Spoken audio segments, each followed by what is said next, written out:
Courbe dans l'espace de dimension 3. Section 2. Soit I gamma, une courbe paramétrée, et grand gamma, l'arc géométrique représenté par I gamma, et soit T0 appartenant à I, et M0 égale M de T0. On suppose que cette courbe admette une tangente au point T0. Définition. On dit que la courbe gamma admet un plan oscillateur en T0 si MT0 plus H n'appartient pas à la tangente en T0 pour H assez petit et H différent de 0. C'est-à-dire que la courbe gamma ne soit pas une portion ou une partie de la tangente au voisinage de T0. 2. Le second point 2, ou deuxième condition de la définition, c'est que le plan P défini par la tangente en T0 par le point MT0 plus H, qui n'est pas dans la droite pour H assez petit et H différent de 0, tend vers un plan limite quand H tend vers 0 et H différent de 0. Ce plan limite porte le nom de plan oscillateur de gamma en T0. En utilisant la définition, déterminer le plan oscillateur à l'hélice circulaire à l'instant T0 égale à 0. Ici, comme illustration du plan oscillateur, il contient la tangente. Donc en chaque point, un plan oscillateur qui contient la tangente et on voit qu'il oscille autour de la courbe. Donc, d'autres propriétés seront vues ultérieurement.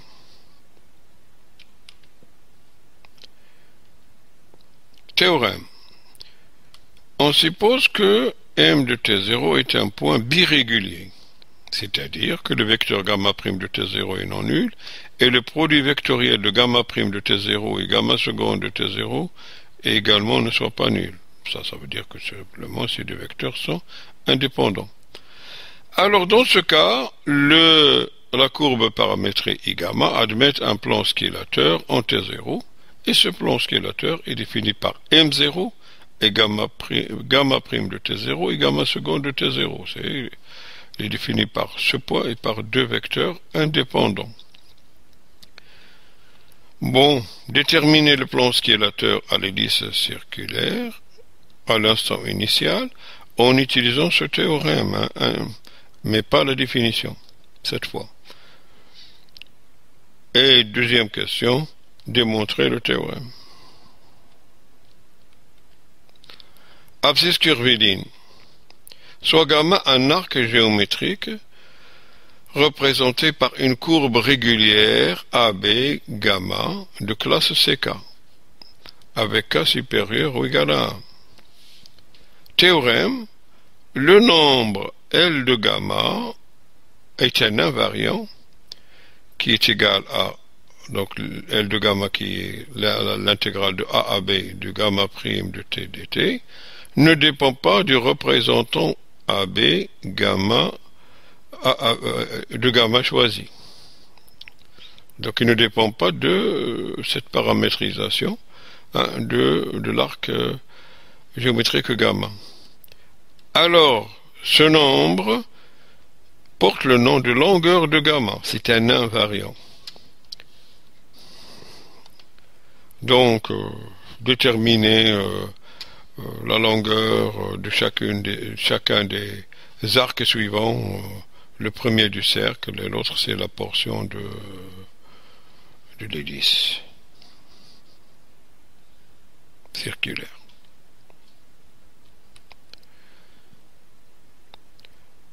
Soit donc gamma un arc géométrique régulier représenté par I gamma et un point T0 appartenant à I. Ici M0 et ici M de T, comme un point mobile qui représente l'arc. Voilà. Et on calcule la longueur de M0 AM ici, à T. Hein, cette longueur-là, c'est exactement qui va définir l'abscisse curviline. Donc, on appelle abscisse curviline de la courbe I gamma d'origine T0, c'est-à-dire en partant de T0, la quantité S de T qui est l'intégrale de T0 à T de la norme de gamma prime de I d de U.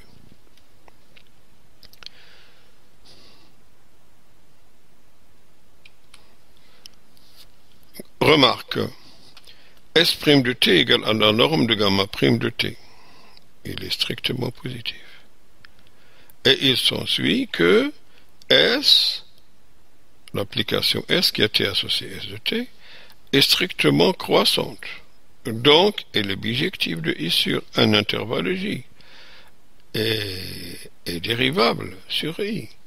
Sa fonction réciproque, qui a S fait associer T, qui est T de S, est une fonction dérivable en chaque point de J.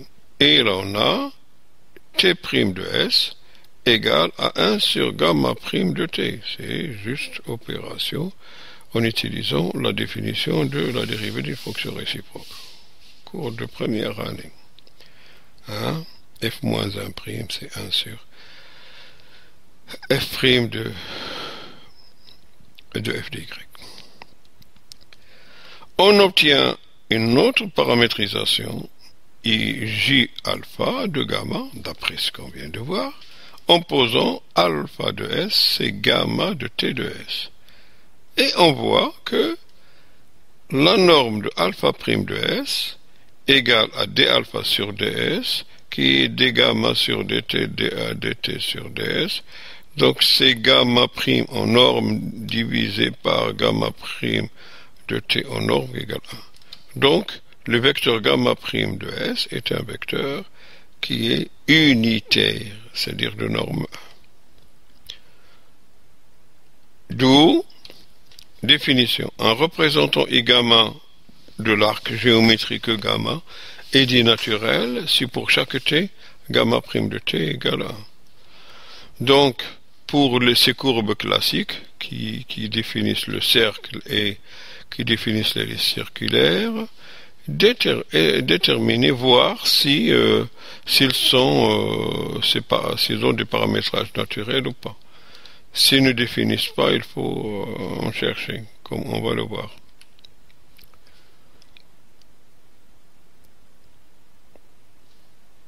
Théorème, un arc géométrique régulier gamma de classe C1 admet toujours un représentant naturel. Ça, on vient de le montrer.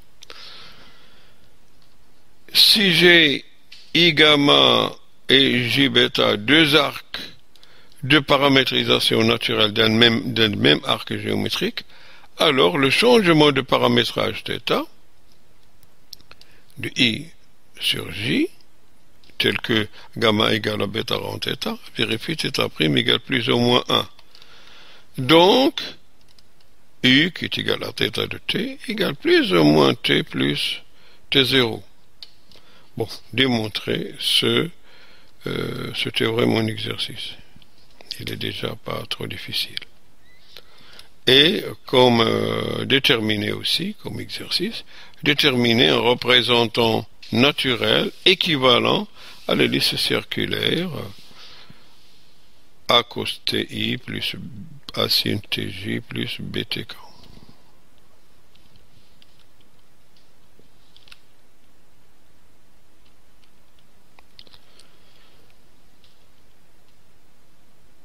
Soit gamma, un arc géométrique régulier, et petit gamma, un représentant naturel de gamma, paramétré par l'abscisse curviline S, qui est définie précédemment. Donc le vecteur T qui est égal à gamma prime de S, ou d gamma sur ds, est tangent à la courbe gamma en S. Il est de norme 1. Alors T porte le nom vecteur tangent unitaire à gamma en M de S. Il est très important dans ce qui va venir. Dans ce petit schéma, GM et GT, c'est est un vecteur tangent, mais il est de norme 1. C'est pourquoi on l'appelle unitaire.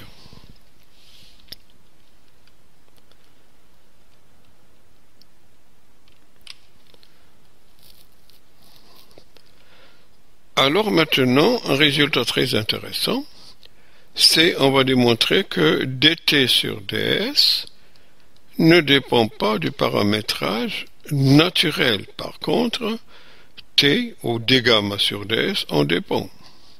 Soit alpha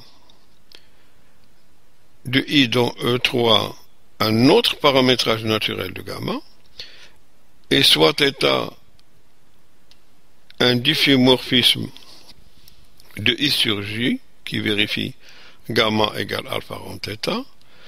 Donc, il est clair que θ' égale à plus ou moins 1, epsilon plus ou moins 1, et donc, T qui égale d gamma sur ds égale à alpha prime de U, θ' de U égale à epsilon. Ça, c'est normalement epsilon, c'est plus ou moins 1. C'est plus ou moins θ', c'est plus ou moins 1. Donc c'est epsilon S. S, c'est alpha prime de U.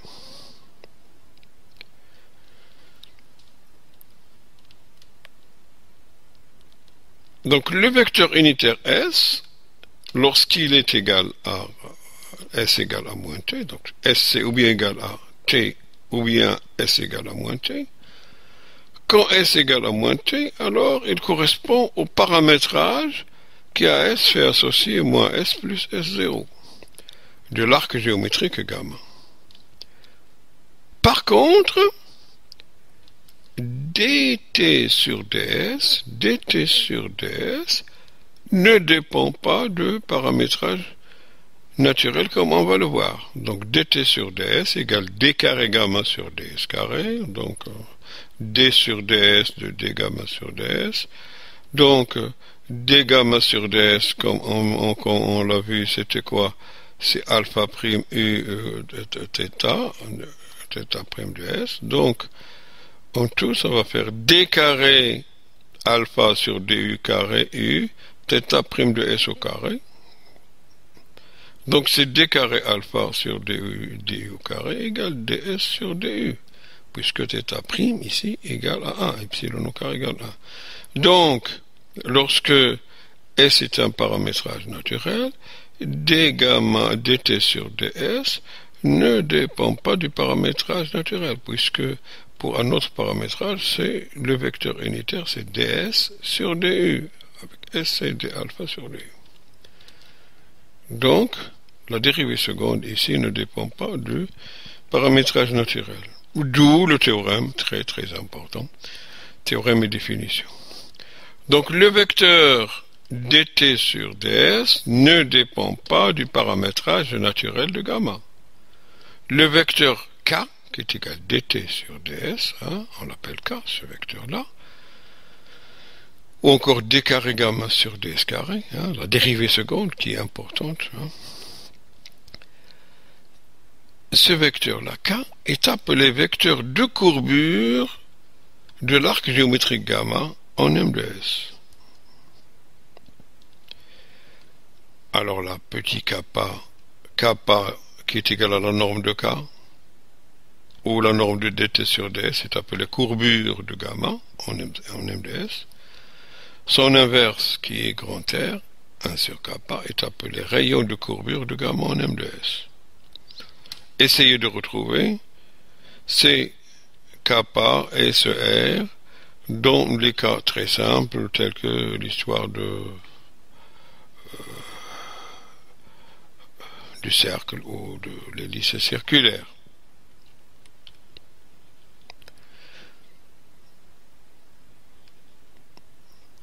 Donc,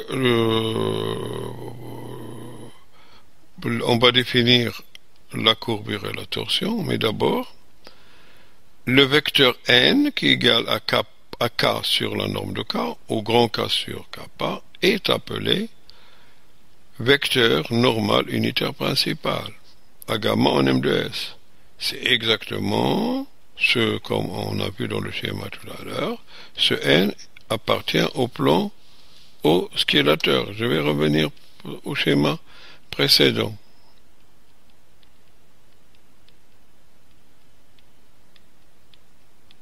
Voilà. Donc, il est dans le plan oscillateur. Il est normal, mais il est dans le plan parce qu'il engendre, ce vecteur-là engendre la normale principale, c'est-à-dire la droite perpendiculaire ou normale à la tangente et qui soit contenue dans le plan oscillateur.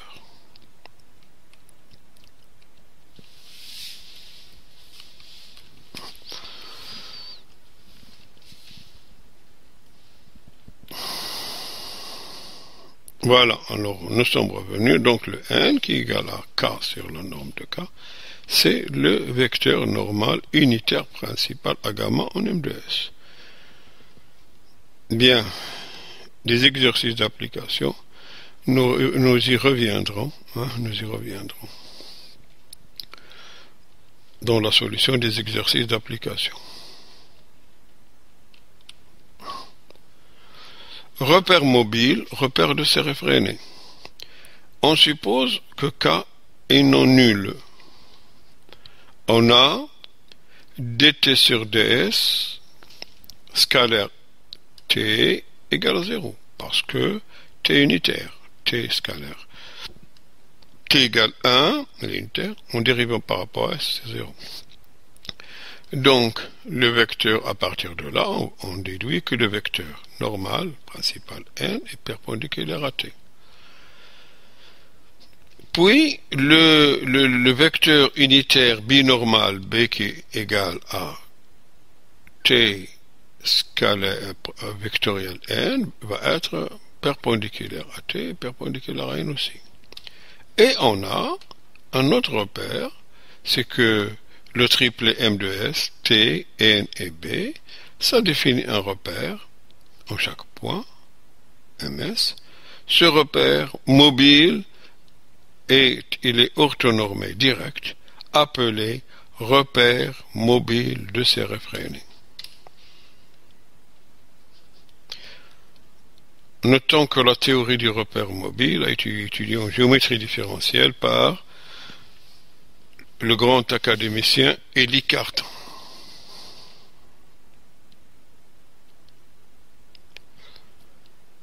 Torsion. Propriété. Puisque B scalaire B égale 1, on déduit que dB sur ds est perpendiculaire à B. Et on sait aussi que B scalaire T égale à 0, donc dB sur ds va s'écrire comme dB sur dst plus B dt sur ds, donc c'est dB sur ds, et c'est dB sur dst égale à 0. Donc dB sur ds est perpendiculaire à t. Ça veut dire tout simplement que dB sur ds, qui est perpendiculaire à t et qui est perpendiculaire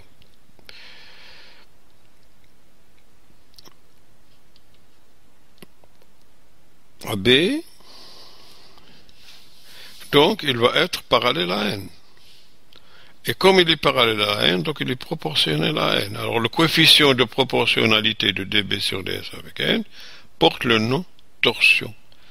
Donc dB sur ds va vers la normale. Il tire vers la normale. Alors c'est pour cette raison, ce taux, donc il s'écrit comme moins taux de Sn, dB sur ds égale moins taux de d sur taux de Sn. Alors ce nombre taux de S va porter le nom torsion de la courbe gamma au point M de S. Le nombre taux de S est appelé torsion de la courbe gamma au point M de S. Oui, parce qu'il tire dans le sens de la normale. Hein?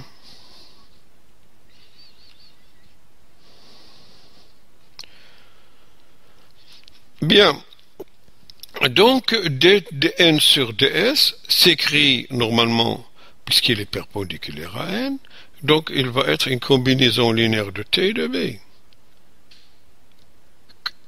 Donc, on note a et b les coefficients de dn sur db ici, dans cette base-là, Et en dérivant les expressions nt égale à 0 et nb égale à 0, on voit que dn sur ds égale à moins kappa t plus tau b. Vérifiez-le en exercice. On obtient ainsi les équations suivantes, appelées équations de Freinet. Les équations de Freinet, c'est ça, de dérivées par rapport à S, du repère dtnb, c'est une matrice antisymétrique de coefficients, la courbure et la torsion, tau moins tau, kappa moins kappa, tau moins tau, de TNDS. Il mesure les variations, il mesure la variation du repère mobile suivant la courbe. Bon, un exercice qu'on va voir prochainement. Donc, déterminer les équations de Freinet par rapport à un paramétrage naturel quelconque, donc un autre paramétrage naturel. Et que remarquez-vous?